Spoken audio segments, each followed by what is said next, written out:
तुम्ही पाहताय राज्यातील शेतकऱ्यांसाठी आजच्या महत्त्वाच्या ठळक बातम्या। कृषी विकासासाठी 65 बाजार समित्या, अद्याप राज्यातील 68 तालुक्यांमध्ये समित्याच नाहीत, आता सर्वाधिक 27 कोकणात।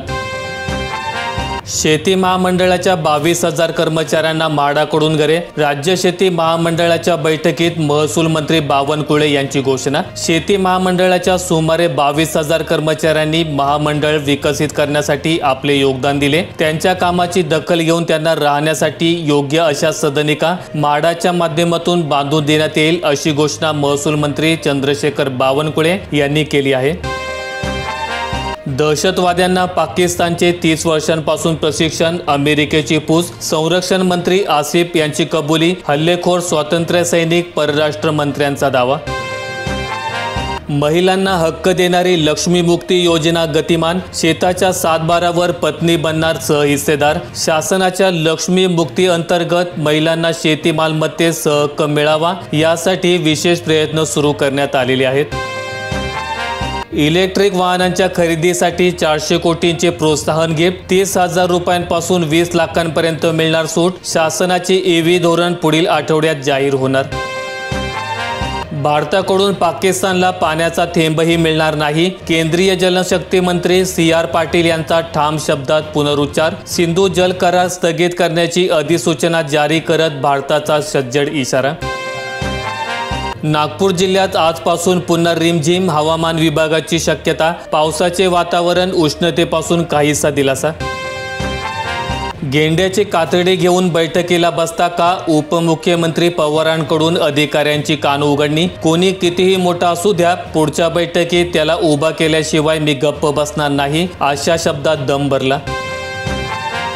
गिरीश महाजनांनी हडपली शेतकऱ्यांची 50 एकरहून अधिकची जमीन, 50 वर्षांपूर्वीचं प्रकरण पुन्हा चर्चेत आलं। भाजपचे संकटमोचन, गिरीश महाजन संकटात येण्याची शक्यता आहे। गिरीश महाजन यांच्यावर त्यांचे निकटवर्तीय सुनील झंवर यांच्यावर जमीन हडपल्याचा आरोप करण्यात आलाय। साहेब होऊ घातलेला बिरदेव म्हणतो, शेळ्या मेंढ्यांना काय लाजायचं? UPSCच्या अर्जात एक रकाना असतो, छंद कोणता? त्यात लिहिलं होतं शीप अँड गोट्स। रुग्णालयांना रुग्ण नाकारण्यास मज्जाव, अधिक कठोर नियम करण्याची अजित पवार यांची घोषणा।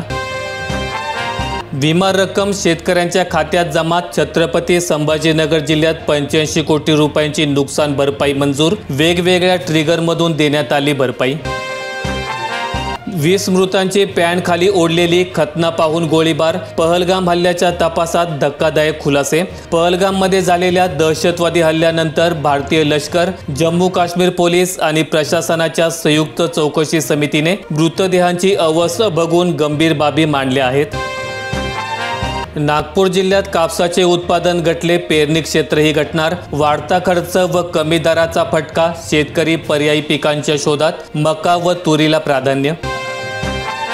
एकही पाकिस्तानी भारतात राहणार नाही याची खात्री करा, केंद्रीय मंत्री अमित शाह यांची सर्व राज्यांच्या मुख्यमंत्र्यांना सूचना। 48 तासात पाकिस्तानी नागरिकांना सोडावा लागणार भारत, 27 एप्रिलपासून सर्व विजा रद्द होणार।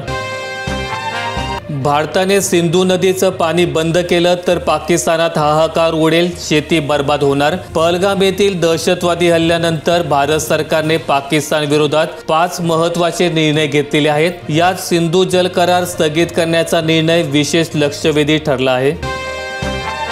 नाशिक ते मुंबई आता 2.5 तासात, महाराष्ट्र दिनी समृद्धीचा शेवटचा टप्पा खुला होण्याची शक्यता। सावरकरांवरील टिप्पणी बेजबाबदार, राहुल गांधी यांना न्यायालयाचे खडे बोल। लेकरासारखी जपलेली रोपं करपतायत, उन्हावर क्रॉप कव्हरचा पर्याय कसा? डाळिंब पिकासाठी जास्त वापर, उन्हाळ्यात टरबूज, खरबूजसह मिरचीलाही उपयुक्त, कृषी विभागाकडून जनजागृती हवी। दिल्ली ते जम्मू काश्मीर, वक्फ बोर्डाच्या मालमत्तांमध्ये प्रचंड वाढ, जिथे मुस्लिमांची संख्या नाही तिथेही वक्फची जमीन। देशभरातील वक्फ मालमत्ता 2.07 लाखावरून 8.72 लाखांवर, क्षेत्र 18.3 लाख एकरवरून 39 लाख एकरांवर। राज्यात नैसर्गिक शेती योजनेला मंजुरी, 2 वर्षात 85,000 हेक्टरवर राबवले जाणार अभियान। केंद्र सरकार पुरस्कृत राष्ट्रीय नैसर्गिक शेती अभियान राज्यातील 1709 गावांमध्ये राबवण्यासाठी राज्य सरकारने मान्यता दिलेली आहे। ही योजना पुढील 2 वर्षात राज्यात 85,450 हेक्टरवर राबवली जाणार आहे। लातूर जिल्ह्यात बाजारात कमी दर असूनही नाफेडच्या केंद्रावर तूर विक्रीसाठी अनुत्सुकता। शेतकऱ्यांची हमी भावास पाठ, क्विंटल मागे बसतोय 450 रुपयांचा फटका। वस्त्रोद्योग मंत्री संजय सावकार यांचा काळे झेंडे दाखवून कोल्हापुरात निषेध। शेतकरी कर्जमाफीवरून शेतकरी अजूनही संतप्त। LOCवर पाकचा गोळीबार, भारताकडून चोख प्रत्युत्तर। सीमेवर तणाव, भयभीत पाककडून सैन्याची जमवाजमव। पाकिस्तानला धडा शिकवण्याच्या मागणीला जोर। शिमला कराराला स्थगितीच्या पार्श्वभूमीवर शस्त्रसंधी उल्लंघन। रत्नागिरी नागपूरसाठी 41,000 झाडे तोडली। शक्तीपीठसाठी किती कत्तल। विकासाचे प्रकल्प पर्यावरणाच्या मुळावर, पुन्हा झाडे लावण्याची तस्ती आता घेणार कोण। जालना जिल्ह्यात 27 एप्रिलपर्यंत वादळी वाऱ्यासह पावसाची शक्यता। नागरिकांनी सावधगिरी बाळगण्याचे आवाहन। चुकाऱ्याअभावी नाफेडची तूर खरेदी मंदावली। शासनाने नाफेडच्या माध्यमातून हरभरा व तुरीची हमी दराने शासकीय खरेदी प्रारंभ केली। मात्र दोन्ही शेतमालाची खरेदी रखडली असल्याचे चित्र सध्या शासकीय केंद्रांवर आहे। अमेरिकेच्या बाजारात विकणार केवळ इंडिया मेड आयफोन, चीनला झटका। फोनची बहुतांश निर्मिती ॲपल भारतातच करणार। चीनवरील अवलंबित्व कमी करणार। कोयनेतून सिंचनासाठी विसर्ग, पूर्वेकडे नदी पात्रात 3,500 क्युसेक पाणी सोडले। नदी काठावरील गावांना दिलासा। प्री वेडिंग, मेहंदी व हळदीच्या खर्चाने वर-वधू पित्याची दमछाक, पाश्चिमात्य ट्रेंड सुरू। ग्रामीण भागातही सर्रासपणे या कार्यक्रमांना प्राधान्य दिले जात आहे।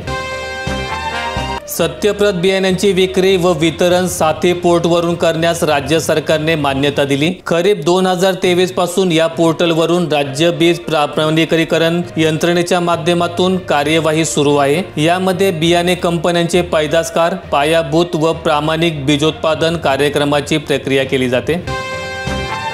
भारतात लागभर पाकिस्तानी, 2 दिवसात घर वापसीचे मोठे आव्हान। नाशिक जिल्ह्यात उर्वरित लाडक्या बहिणींना आजपासून साड्या वाटप। 17,208 साड्यांचे वाटप। उर्वरित 1,59,716 साड्या दाखल। अर्ज करा अन 90% अनुदानावर मिनी ट्रॅक्टर मिळवा। अनुसूचित जाती व नवबौद्ध घटकांच्या बचत गटाला लाभ। 3,15,000 रुपये शासकीय अनुदान मिळणार। पुढील 3 महिन्यात जगभरात तापमान वाढणार। जागतिक हवामानशास्त्र संघटनेने व्यक्त केली चिंता। जगभरात दिवसेंदिवस तापमान वाढीची समस्या गंभीर होऊ लागली आहे। वाढत्या उष्णतेमुळे शेती पिकांसह मानवी आरोग्यावर परिणाम होऊ लागले आहे, तर दिवसेंदिवस तापमान वाढीचे उच्चांकही नोंदवले जात आहे। त्यामुळे पावसाच्या वितरणात असमतोलता दिसून येत आहे। महाराष्ट्र दिनी राजकोटवर नवा शिवपुतळा, शिवकल्याण राजा। काम अंतिम टप्प्यात। ऑस्ट्रेलियन कंपनीकडून केली जाते मजबूतीची चाचणी। सोलापूर जिल्ह्यातील 3 सह 5 साखर कारखान्यांवर RRC। मागील हंगामातील पैसे थकवले। सिद्धेश्वर, आवताडे शुगर, वसंतराव काळे कारखान्याचा समावेश। उन्हाच्या तडाख्यातही लग्नाचा धडाका, अवेळी लागतात लग्न। वराडी मंडळी तसेच नातेवाईकांच्या आरोग्यावर परिणाम। रखरखीत उन्हामुळे रुग्णांच्या संख्येत होते वाढ। केंद्राने निश्चित केलेली मजुरी देणे बंधनकारक। 20 किंवा अधिक कर्मचारी असलेल्या आस्थापनांना बोनस अनिवार्य। पुन्हा अवकाळी, महाराष्ट्रात 3 दिवस पावसाचा अलर्ट। वादळी वाऱ्यासह धो-धो कोसळणार। पुणे, सोलापूर, लातूर, नांदेडसह महाराष्ट्रात पुढील 3 दिवस वादळी वाऱ्यांसह अवकाळी पावसाचा अंदाज आहे। हवामान विभागाने येलो अलर्ट जारी करत नागरिकांना सतर्क राहण्याचे आवाहन केले आहे। माहिती आवडल्यास व्हिडिओला लाईक करून दररोजच्या बातम्या पाहण्यासाठी चॅनेल सबस्क्राईब करा। धन्यवाद।